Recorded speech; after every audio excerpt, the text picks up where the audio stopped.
So when it comes to cleaning up one's tap water, what recommendations do you make? Yeah. So, it's not a grandiose punchline. Basically what we want to filter our water.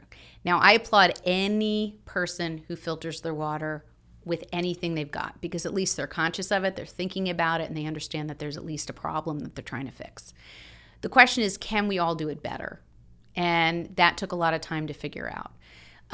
So there are different types of filtration systems, and there are different cost points, and there's different effort points. So I will say this, that carbon block, which is typically, what you see in a pitcher, or activated carbon, that actually is pretty good, but not great for most systems. And again, there's tons of different products out there. So I'm just giving a general overview. So typically people like the carbon block filters because they're easy and they can, buy them online, they're refillables, and it's on the fridge, right? And they can change out their fridge, which I recommend at least changing out on a routine basis. There's all sorts of other types. There's UV filters for infection risk. There's also, reverse osmosis, which I'll jump right to because there's a couple in between. But reverse osmosis is by definition really the most aggressive way we can clean water in the United States if you get a reasonable product. And again, you don't have to necessarily spend a fortune, break the bank. Is why I'm sort of out there hustling this information so much, is because I want people to know that all of the things I recommend really don't take much effort or much money. It's just about making better choices.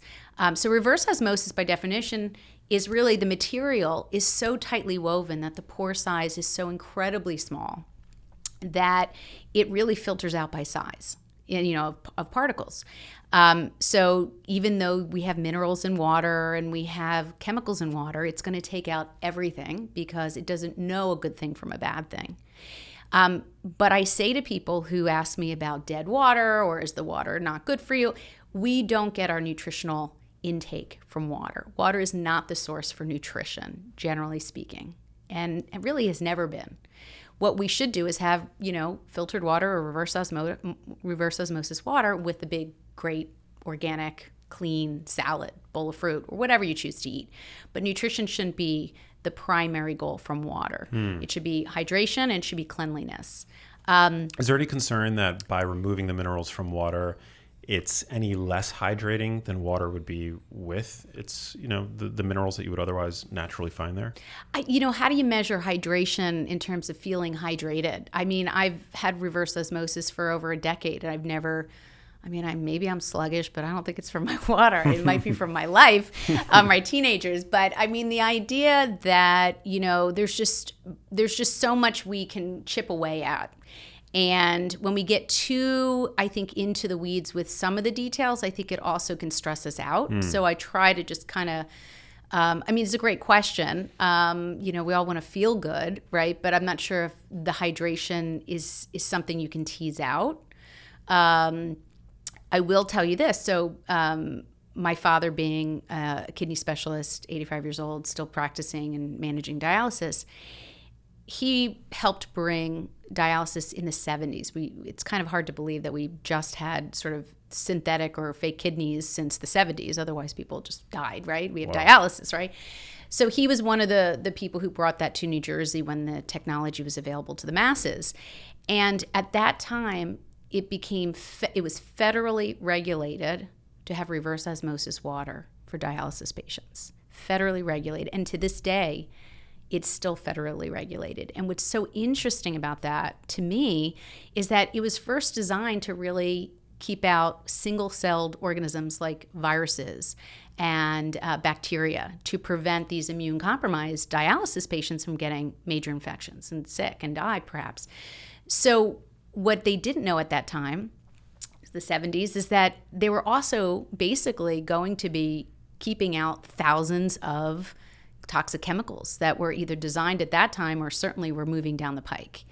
And we now have these, he has big tanks at dialysis where they come in every month and they actually check his water content and look to see if it's hard water, soft water, and what's in it.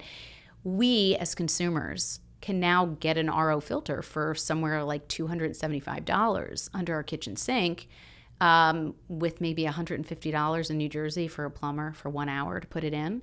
So that upfront cost, and you save a fortune because you don't have to have all the drop-in pitcher filters or changing out the carbon blocks in your fridge. So to me, I look for the simplest, cost-effective solutions.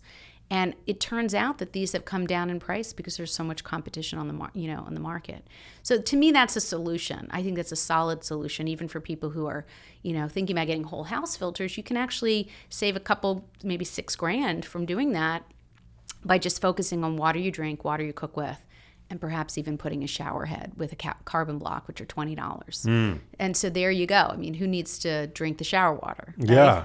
I actually recently installed a shower filter in my shower. Yeah. I don't know what it's doing, but I will tell you that I've already replaced the filter once, and looking into it, like as I was replacing it, it was brown and it was like dirty. Yeah, it's going to catch stuff, Yeah. and supposedly it makes your hair look great, which your hair looks great, Max. Thank you. But the idea is that these are simple solutions, because it's $20, big box store, change out every 6 months, and essentially you can solve the same problem.